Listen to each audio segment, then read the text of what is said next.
সালাতুল উসতা বলছে আল্লাহ, বিশেষ করে মধ্যম নামাজ মানে আসরের নামাজ। কোন নামাজ?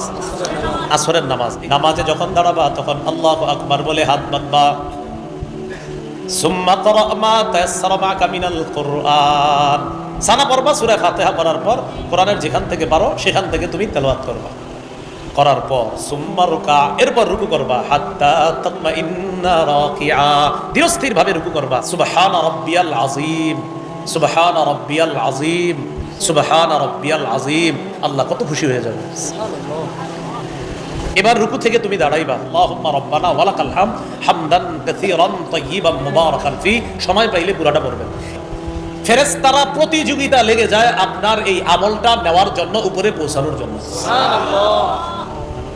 নবীজি বলেন সুম্মাসজুদ, এরপর তুমি সিজদা করবা। হাত্তা তাতমাইন্না সাজিদা, ধীরস্থির ভাবে সিজদা করবা। সুবহানা রাব্বিয়াল আ'লা, সুবহানা রাব্বিয়াল আ'লা, সুবহানা রাব্বিয়াল আ'লা বললেন। পড়ার পর এরপর সুম্মা রফা রাসাক, মাথা তুলবা। দুই সিজদার মাঝখানে দেখেন এইভাবে বাঁকা হয়ে থাকে অনেক, দুই সিজদার মাঝখানে বাঁকা হয়, মানে আরেক সিজদা দিবে, বাঁকা হয়ে থাকে। অনেক ক্ষেত্রে এতটাই বাঁকা হয় দুই সিজদা মিলে সিজদা হয় একটা। বলেন এক রাকাতে সিজদা কয়টা? তো আপনি এক সিজদা করলে তো নামাজ হলো না। নবীজি বললেন দুই সিজদার মাঝখানে। হাত্তা তাতমাইন্না সাজিদা, সিজদা করবা, করার পর যখন বসবা হাত্তা তাতমাইন্না জালিসা, ধীরস্থির ভাবে বসবা। বসার পর পড়েন আমার সাথে, এটা পড়বেন আল্লাহুম্মা গফিরলি ওয়ারহামনি। এতটুকু পারবেন না ইনশাআল্লাহ? বলেন তো আল্লাহুম্মা গফিরলি, এরপরে ওয়ারহামনি। যদি পারেন চেষ্টা করেন আরেকটু বাড়াইতে। আল্লাহুম্মা গফিরলি ওয়ারহামনি ওয়াজবুরনি ওয়ারফানি ওয়াহদিনি ওয়াআফিনি ওয়ারযুকনি। অনেকগুলো হাদিস মিলায়া একটা বলে দিলাম। সুবহানাল্লাহ। কোন জায়গায় পাবেন ওয়ারযুকনি, কোন জায়গায় ওয়াআফিনি ওয়াহদিনি ওয়ারযুকনি। তো আপনি পুরোটা যদি পারেন আর কি, ওয়াজবুরনি ওয়ারফানি ওয়াহদিনি ওয়াআফিনি ওয়ারযুকনি। তো আপনারা পুরোটা শেখার চেষ্টা করবেন। যতদিন না শিখতে পারবেন এতটুকু তো পারবেন ইনশাআল্লাহ। আল্লাহুম্মা গফিরলি ওয়ারহামনি, এই নামাজটার কথা কেন বলছে আল্লাহ তাআলা? আসরের সময় ব্যবসায়ীরা ব্যবসায় খুব ব্যস্ত থাকে। আরেকটু পরে, আরেকটু পরে, আরেকটু পরে করতে করতে করতে করতে সূর্য হলুদ হয়ে যায়, কোনো মতে নামাজে দাঁড়ায়। নবীজি বলেন তখন কি করে? নাকর আর বা, মোরগের মতো তিনটা ঠোকর মারে, চারটা ঠোকর দেয়। আল্লাহু আকবার, আল্লাহু আকবার, আল্লাহু আকবার। হ্যাঁ, নবীজি বলছে নাকরা, বলছে নাকরা আর বা, চারটা ঠোকর মারে। কি বলছে? চারটা ঠোকর। নবীজি বলেছেন তিলকা সালাতুল মুনাফিকিন, তিলকা সালাতুল মুনাফিকিন, তিলকা সালাতুল মুনাফিকিন। এটা মুনাফিকের নামাজ, এটা মুনাফিকের নামাজ, এটা মুনাফিকের নামাজ। আসরের নামাজে এই জন্য গুরুত্ব দেওয়ার চেষ্টা করা। রাসূলুল্লাহ সাল্লাল্লাহু আলাইহি সাল্লাম বলেন, যারা কিয়ামতের দিন জান্নাতের মধ্যে যারা আল্লাহকে দেখতে চাও, দুই নামাজ যেন তোমাদেরকে পরাজিত করতে না পারে। ফাইনিস্তাতাতুম আল্লা তুগলাবু আলা সালাতিন ক্বাবলা তুলুইশ শামস ওয়া ক্বাবলা গুরুবিহা। একটা হলো সূর্য ওঠার আগের নামাজ, আর একটা সূর্য ডুবার আগের নামাজ। আসর আর ফজর যেন তোমাদেরকে পরাজিত করতে না পারে। এই দুইটা পড়তে পারলে অন্যগুলোও তোমরা পড়তে পারবা। আমি নবী আশাবাদী, আর আল্লাহকে সহজে দেখতে পারবা। এই হলো আসসালাতুল মুস্তা। রাসূলুল্লাহ সাল্লাল্লাহু আলাইহি সাল্লাম বলেন, মান তারাকা সালাতাল আসরি, কেউ যদি আসর ছেড়ে দেয়, বলেন সবাই, কেউ যদি, আবার যেন, বলেন যেন, তার পরিবার, ধন সম্পদ সব ধ্বংস হয়ে গেল।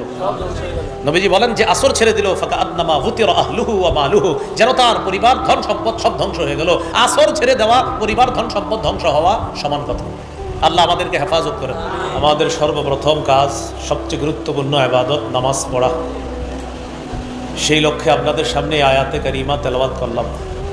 আল্লাহ তাআলা বলেন, হাফিজু আলাস সালাওয়াত, তোমরা নামাজের প্রতি যত্নবান হও।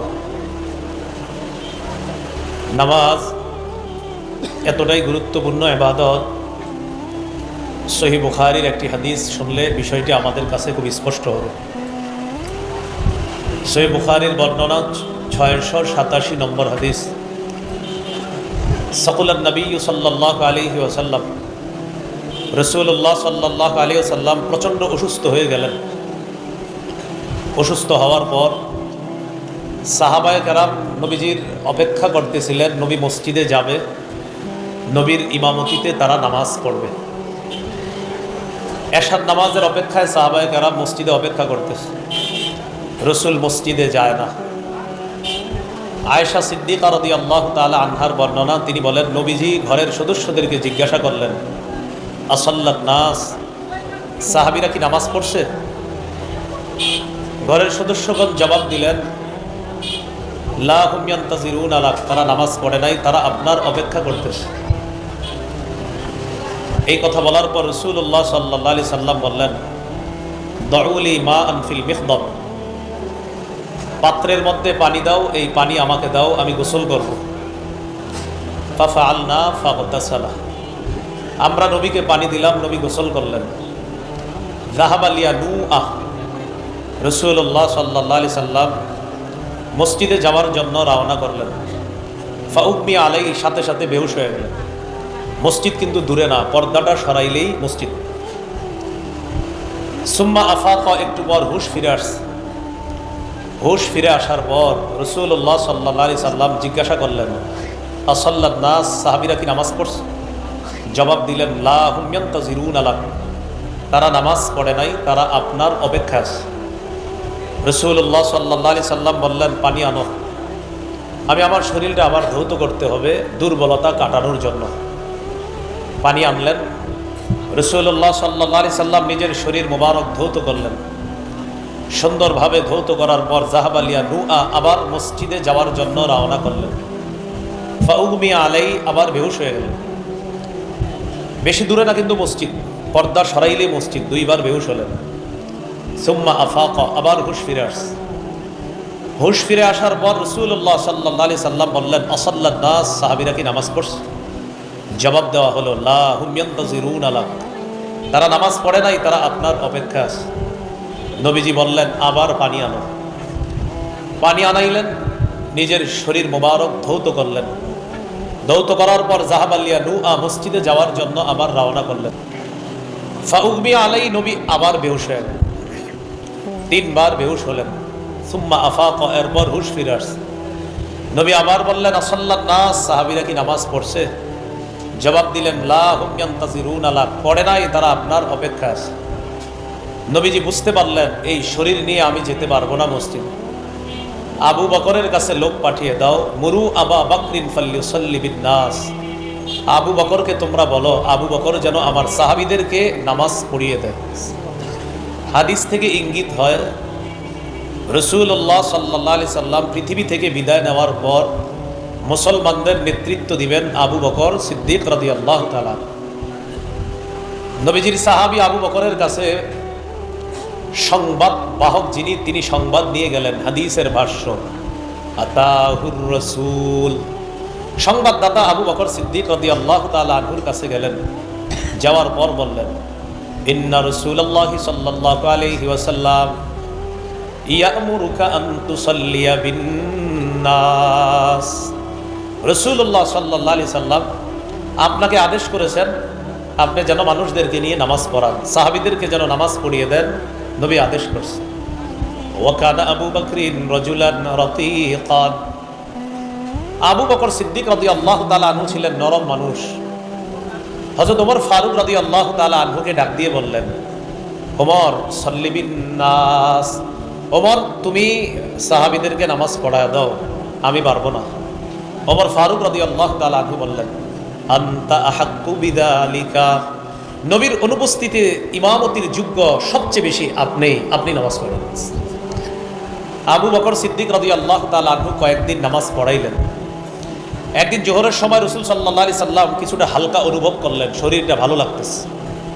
ওয়াজাদা রাসূলুল্লাহ সাল্লাল্লাহু আলাইহি ওয়াসাল্লাম মিন নাফসিহি খিফা, জোহরের সময় একটু হালকা অনুভব করার পর রাসূলুল্লাহ সাল্লাল্লাহু আলাইহি সাল্লাম দুইজনের কাঁধে ভর দিয়ে মসজিদে গেলেন। আবু বকর সিদ্দিক রাদিয়াল্লাহু তাআলা আনহু যখন দেখলেন যে নবীজি মসজিদে আসতেছে, তিনি চাইলেন পিছনে আসার জন্য। নবীজি হাতের ইশারায় ইঙ্গিত করে আবু বকর সিদ্দিককে বললেন, জায়গায় থাকো, ওখানেই থাকো। দুইজনের কাঁধে ভর দিয়ে সামনে গিয়ে বললেন, আজলাসানি ইলা জামবি আবি বকর, আবু বকরের পাশে আমাকে বসায় দাও। ফাআজলাসাহ, দুই সাহাবী রাসূলুল্লাহ সাল্লাল্লাহু আলাইহি সাল্লামকে আবু বকর সিদ্দিক রাদিয়াল্লাহু তাআলা আনহুর পাশে বসিয়ে দিলেন। বসানোর পর রাসূলুল্লাহ সাল্লাল্লাহু আলাইহি সাল্লাম নামাজ পড়লেন। এইভাবে চলতেছিল। সহিহ বুখারীর 680 নম্বর হাদিস, যখন জীবনের একদম শেষ দিন, আজকে রাসূল দুনিয়া থেকে বিদায় নেবেন, এই দিন যখন আসলো, ইজা কানা ইয়াউমুল ইসনাইন, যখন সোমবার দিন, অর্থাৎ আজকে নবী বিদায় নেবেন, কাশাফা রাসূলুল্লাহ সাল্লাল্লাহু আলাইহি ওয়াসাল্লাম সিতরাল হিজরা, রাসূলুল্লাহ সাল্লাল্লাহু আলাইহি সাল্লাম কামরার পর্দাটা সরায়া দিলেন। সরানোর পর সাহাবায়ে কেরাম এত খুশি হয়েছে নবীজিরে দেইখা, তারা সবাই মনে করলেন নবী মনে হয় আজকে মসজিদে আসবে। হাদিসের ভাষ্যটা দেখেন, সাহাবায়ে কেরাম নবীর দিকে তাকাইলেন, ফাতাবাসসামা রাসূলুল্লাহ সাল্লাল্লাহু আলাইহি ওয়াসাল্লাম, সাহাবীদেরকে দেখে রাসূল একটা মুস্কি হাসি দিলেন। এটা হলো আল্লাহ রাসূলের ইন্তেকালের আগে সর্বশেষ হাসি। হাসি দেওয়ার পর সাহাবায়ে কেরামের অবস্থা এমন হলো, তারা বলেন আমরা খুশিতে আত্মহারা হওয়ার উপক্রম হয়ে গেলাম। হাদিসের ভাষ্য, ফারিহু বিরুয়াতিন নবী সাল্লাল্লাহু আলাইহি ওয়াসাল্লাম, সাহাবায়ে কেরাম খুশিতে আত্মহারা হয়ে গেলেন যে নবীকে দেখে নবী মনে হয় মসজিদে আসবে। নবীজি সাহাবীদের দিকে ইঙ্গিত করে বললেন, আতিম্মু সালাতাকুম। হাদিসের ভাষ্য, আশারা ইলাইনা নবী সাল্লাল্লাহু আলাইহি ওয়াসাল্লাম, নবী আমাদের দিকে ইঙ্গিত করে বললেন, আতিম্মু সালাতাকুম, তোমরা তোমাদের নামাজ আদায় করো, পূর্ণ করো। এই হাদিসে আসছে, নাকাসা আবু বকরিন আলা আকিবাইহি লিয়াসিলাস সাফফা, আবু বকর সিদ্দিক নবীকে দেখা পিছনে আইসা কাতারে দাঁড়াইতে চেয়েছিলেন, নবী ইঙ্গিতে বললেন না না না, নামাজ আদায় করো। আর খাসিত্র, এটা বলে পর্দাটা আবার ঝুলাইয়া দিলেন। রাসূল ভিতরে চলে আসলেন। এই ছিল আল্লাহ রাসূলের সর্বশেষ মুস্কি হাসি। কেন হাসিটা দিলেন? সাহাবীদেরকে নামাজ অবস্থায় সর্বশেষ দেখলেন, একটা হাসি দিলেন। এটা আল্লাহ রাসূলের সর্বশেষ একটা মুস্কি হাসি, তাও ওই অবস্থায় ওয়াহুম সুফুফুন ফিস সালাহ, সাহাবায়ে কেরাম নামাজের কাতারে দাঁড়িয়েছিলেন। হাফিজু আলাস সালাওয়াত, নামাজের প্রতি তোমরা যত্নবান হও। এরপরের নামাজ কোন নামাজ? একটু পরে, যেটা একটু পরেই তো, বেশি বাকি নেই, ফজর। ফজরের নামাজের মাধ্যমে দিন শুরু করা।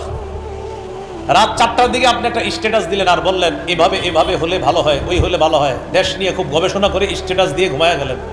সকাল 10টায় উঠে আপনি এত টেনশন দেশ নিয়ে, ফজরটার টেনশনে পড়তে পারেন না, এরকমও আপনি পাবেন।